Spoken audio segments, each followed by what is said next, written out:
Most people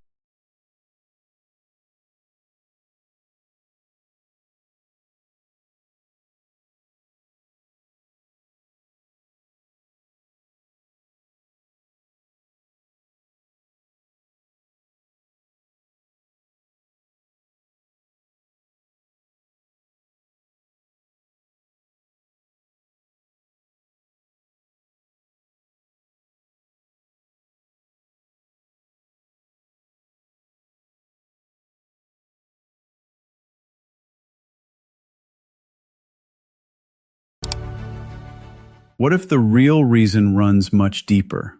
Because when psychologists study human behavior, they often discover something surprising. Two people can perform the exact same action, yet be driven by completely different motivations. And that's exactly what happens with empaths. Most people enter social interactions with at least some awareness of influence. Sometimes it's obvious, sometimes it's subtle, but the thought exists. How do I come across? Do they like me? How can I make a good impression? How can I be more attractive? How can I get this person interested in me? Whether consciously or unconsciously, a large percentage of people are monitoring their effect on others. They're paying attention to reactions. They're watching for signs of attraction. They're adjusting their behavior based on feedback. In other words, part of their attention is focused outward. But another part is focused on themselves, on their image, their influence, their impact. Empaths often operate differently. When they enter a conversation, their attention tends to move in another direction entirely. Instead of asking, "How do I affect this person?" they unconsciously ask, "How does this person feel?" That one difference changes everything, because attention shapes behavior, and behavior shapes outcomes. Imagine two people sitting across from the same stranger. The first person is trying to build attraction. They're noticing body language, they're measuring interest, they're thinking about what to say next, they're trying to create a certain impression. The second person is an empath. They're noticing emotions, subtle shifts in energy, moments of discomfort, hidden insecurities, things left unsaid. They're not focused on creating a reaction. They're focused on understanding a reality. And that's why so many empaths miss opportunities for seduction without even realizing it. Not because they lack the ability, but because they're playing a completely different game. Think about how often attraction involves attention. Not attention toward the other person. Attention toward the effect you're having on them. Seductive personalities constantly track this. They're watching for clues, signs, signals, openings, possibilities. Empaths often don't. Not because they're incapable, but because their minds are occupied elsewhere. Their curiosity is directed inward, toward the emotional world of the other person. And here's where things become fascinating. Most people assume seduction begins with confidence, but confidence isn't the first step. Awareness is. You can't intentionally influence a reaction if you're not paying attention to the reaction in the first place. And many empaths simply aren't. They're listening, observing, understanding, connecting. While everyone else is tracking attraction, the empath is tracking emotion. This creates one of the biggest blind spots in empath psychology. Many empaths don't realize when someone is interested in them. Not immediately. Sometimes not for weeks, sometimes not at all. Friends notice it, coworkers notice it, even strangers notice it. Yet the empath remains completely unaware. Why? Because attraction signals often look very different from emotional signals. And empaths naturally prioritize emotional information. Someone might be flirting. The empath sees vulnerability. Someone might be pursuing them. The empath sees friendliness. Someone might be trying to create romantic tension. The empath sees emotional openness. In other words, they interpret the interaction through a completely different lens. This isn't a flaw, it's a preference of attention. And attention determines what enters awareness. What most people don't realize is that seduction requires a certain relationship with influence, not manipulation. Influence. You must be willing to affect another person's emotional state. You must be willing to create anticipation, curiosity, desire, interest. You must recognize your impact and then consciously participate in it. Many empaths hesitate at this stage, not because they can't do it, but because something inside them feels uncomfortable. Their instinct isn't to guide emotions. Their instinct is to understand emotions. There's a difference, a subtle but important difference. One approach asks, how can I move this interaction in a certain direction? The other asks, what is genuinely happening here? Empaths naturally gravitate toward the second question, and because of that, they often overlook the first. This becomes especially obvious when attraction starts developing. Most people notice attraction and begin responding to it. Empaths often notice connection and stay focused there. They continue learning, listening, understanding. Meanwhile, the attraction grows unnoticed in the background. The irony is almost unbelievable. Many empaths possess qualities that naturally attract people, yet they rarely think of themselves as influential. They rarely see themselves as seductive. They rarely recognize the emotional effect they have, because in their minds they're simply being authentic, simply being present, simply being themselves. But authenticity doesn't feel like power when it comes naturally. It feels normal, and what feels normal often becomes invisible. That's why so many empaths underestimate themselves. They assume everyone notices what they notice, feels what they feel, cares about what they care about. But that's not true. The average person walks into a room focused on entirely different things, different goals, different priorities, different motivations. The empath is often operating from an entirely different psychological framework, and that framework creates a hidden conflict. Because sooner or later, the empath becomes aware of their influence. They begin noticing attraction, interest, attention. They realize people are responding to them in ways they never expected. But instead of embracing that influence, many empaths experience something else. Something that stops them before they ever become truly seductive. Something that makes emotional tension feel uncomfortable. Something that causes them to remove attraction rather than build it. And once you understand that mechanism, the entire mystery starts making sense. Because the biggest reason empaths rarely seduce others has nothing to do with confidence, nothing to do with looks, and nothing to do with social skill.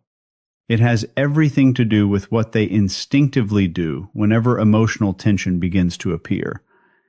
And that's where the story becomes even more interesting. Why emotional tension feels wrong to them. Most people think attraction grows through connection, and they're right. But that's only part of the story.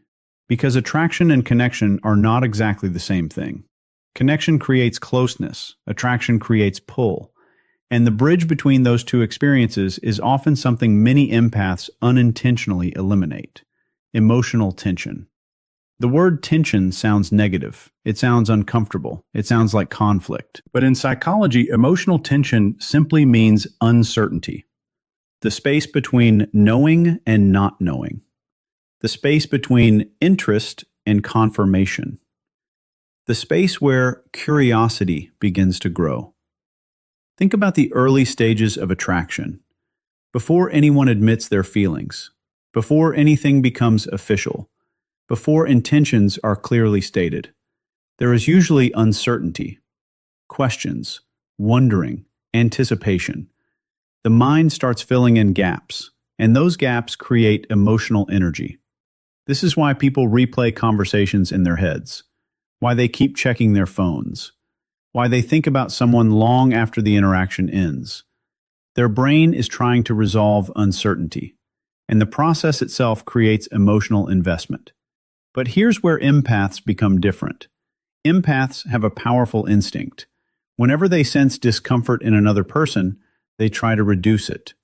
Whenever they sense confusion, they try to clarify it. Whenever they sense insecurity, they try to soothe it. Whenever they sense emotional tension, they try to resolve it. And while that instinct makes them compassionate, it often works against seduction. Because seduction doesn't always grow from certainty. Sometimes it grows from anticipation. Imagine someone is becoming attracted to an empath. They're curious, interested, trying to figure them out, wondering how the empath feels, wondering what happens next. In many situations, that uncertainty naturally creates attraction.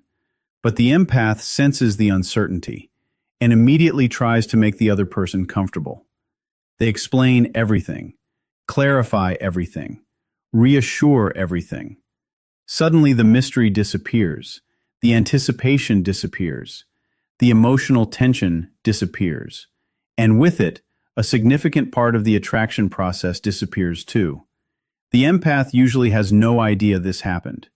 In their mind, they were simply being kind, simply being honest, simply making things easier. But attraction isn't always strengthened by making things easier. Sometimes it's strengthened by allowing emotional space to exist. That's a difficult concept for many empaths, because they genuinely dislike seeing people uncomfortable. They dislike emotional confusion. They dislike emotional games. They dislike manipulation. So whenever they notice uncertainty emerging, they rush to eliminate it. What they don't realize is that uncertainty and manipulation are not the same thing. Healthy attraction contains uncertainty. Manipulation exploits uncertainty. Those are very different things. Yet many empaths unconsciously treat them as identical. As a result, they avoid creating any emotional tension at all. This creates a fascinating pattern. A person becomes interested in the empath. The empath senses something changing. Then, instead of allowing the attraction to develop naturally, they shift the interaction into safety mode. Everything becomes predictable. Everything becomes clear. Everything becomes emotionally secure. The result? The relationship often feels comfortable, but less exciting. Connected, but less magnetic. Close, but less intriguing. This is one of the reasons many empaths find themselves hearing similar comments throughout life. "You're such a great person. I feel so comfortable around you. I can tell you anything. I've never met anyone like you." These sound like compliments, and they are. But notice something interesting. Many of those statements describe emotional safety, not attraction. Safety and attraction often work together, but they aren't identical. One creates trust. The other creates desire. The strongest relationships contain both. Yet empaths often become experts at one while unintentionally neglecting the other. And the reason goes deeper than most people realize, because many empaths have an unusually strong sensitivity to power. Not physical power, emotional power. They know what it feels like to be manipulated. They know what it feels like to be misunderstood.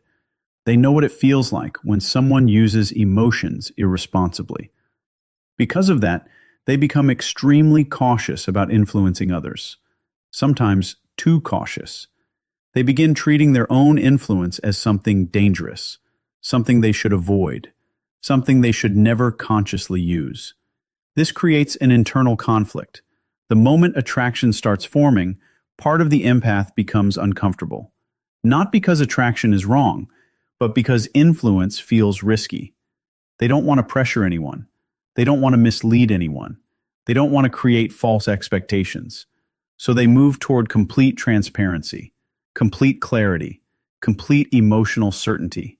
Again, those qualities are wonderful in many situations. But attraction rarely begins in complete certainty.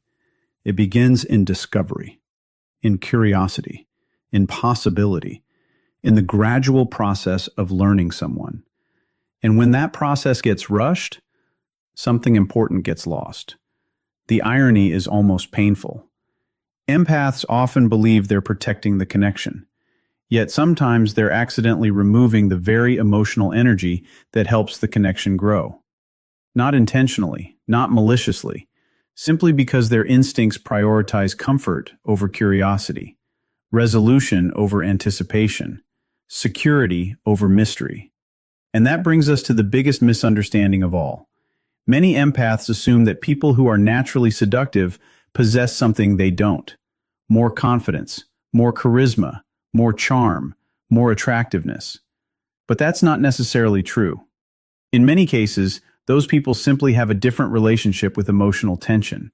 They're comfortable allowing curiosity to exist, comfortable allowing uncertainty to exist, comfortable allowing attraction to develop without immediately resolving it. Meanwhile, the empath is busy making sure everyone feels safe. And while that's admirable, it often prevents them from seeing a remarkable truth. The truth is that they already possess many of the qualities that create deep attraction. In fact, some of the most powerful attractive qualities a person can have. The problem is that they don't recognize those qualities as power. They think they're just being themselves. They think they're just being kind. They think they're just being authentic. What they fail to see is that authenticity itself can be incredibly influential. And once an empath finally understands that, their entire view of attraction begins to change. Because the final piece of the puzzle isn't about what empaths lack. It's about what they've had all along without realizing it. The power they have but rarely see. If you've followed the journey so far, you might think this video is saying that empaths fail at attraction, that they somehow lack the qualities needed to create desire. But that's not the conclusion at all. In fact, the truth is almost the opposite. The real mystery isn't why empaths can't seduce. The real mystery is why so many of them never realize how naturally influential they already are. Because when most people hear the word seduction, they imagine techniques, strategies, body language, flirting, charm, psychological tricks, ways of creating attraction in another person. But here's what many empaths miss. The strongest forms of attraction often happen long before any of those things enter the picture. Think about the people who leave the deepest impressions on your life. Not necessarily the most attractive, not necessarily the most charismatic, not necessarily the loudest, but the ones you never forgot. The ones who seemed different. The ones who felt real. The ones who made you feel more like yourself. That kind of influence is difficult to manufacture because it doesn't come from performance. It comes from presence. And presence is one of the empath's greatest strengths. The problem is that empaths rarely view presence as power. They view it as normal. They assume everyone listens deeply. Everyone notices emotional details. Everyone cares about authenticity. Everyone values meaningful connection. But the reality is very different. Many people spend years searching for emotional experiences that come naturally to an empath. Years searching for genuine understanding. Years searching for someone who feels emotionally safe. Years searching for conversations that don't feel superficial. And when they encounter those qualities, they often experience something powerful, something memorable, something attractive. Yet the empath frequently misses this entirely because they're measuring themselves by the wrong standards. They compare themselves to people who are more flirtatious, more socially bold, more expressive, more obviously attractive. And because they don't resemble those people, they assume they have less influence. But influence comes in many forms. Some people attract attention. Others attract trust. Some attract excitement. Others attract emotional depth. The mistake many empaths make is assuming only one form matters. As a result, they overlook the effect they have on people. They underestimate the emotional space they create. They underestimate the comfort they create. They underestimate the sense of being understood that follows them wherever they go. And because they underestimate it, they never learn how powerful it actually is. This becomes especially obvious as empaths mature. Something interesting tends to happen over time. The younger empath often spends years trying to prove themselves, trying to earn love, trying to earn acceptance, trying to earn belonging. They give more, help more, sacrifice more. They believe their value comes from what they provide. But eventually life teaches them something, usually through disappointment, usually through heartbreak, usually through relationships that felt one-sided. They discover that constantly proving your value doesn't make people value you more. Sometimes it simply teaches people to expect more from you. And that's when a shift begins. A subtle shift at first, then a profound one. The empath starts paying attention to their own needs. their own energy, their own boundaries, their own emotional reality. For perhaps the first time in their life, they stop making everyone else the center of the story, and something unexpected happens. Their presence changes, not because they're becoming colder, not because they're becoming selfish, but because they're becoming aware, aware of their worth, aware of their impact, aware of their influence. This awareness creates something many empaths have lacked for years: choice. Before, they gave attention automatically. Now they choose where it goes. Before, they offered unlimited access. Now they become selective. Before, they focused entirely on understanding others. Now they understand themselves too. And strangely enough, this is often the moment people start noticing them differently. Not because the empath learned manipulation, not because they mastered seduction techniques, but because self-respect changed the energy they bring into every interaction. People can feel when someone values themselves, just as they can feel when someone doesn't. And self-respect has a unique effect on attraction. It removes desperation. It removes over-explaining. It removes the need to constantly prove worth. The empath stops chasing connection and starts allowing connection. That's a very different experience. Perhaps this is the greatest irony of all. The empath spent years believing seductive people possessed some secret ability, some hidden advantage, some mysterious power, only to discover that genuine influence was never about controlling emotions. It was about understanding them, not about creating a false image, but about becoming comfortable with the truth of who you are. And once an empath reaches that point, something remarkable happens. They no longer need to seduce. They no longer need to convince. They no longer need to perform, because the qualities they once overlooked begin speaking for themselves. Their authenticity, their depth, their emotional awareness, their presence, their ability to make people feel seen. Those qualities become visible in a new way, not because they suddenly appeared, but because the empath finally recognized them. And maybe that's the answer hidden inside the title of this video. The reason 99% of empaths never seduce isn't because they're incapable of attraction. It's because they're usually focused on understanding rather than influencing, on connection rather than strategy, on truth rather than performance. They spend so much time seeing into others that they rarely stop to see themselves. And that's why they don't even realize it. Not because they lack power, but because they never learned to recognize the kind of power they already had all along.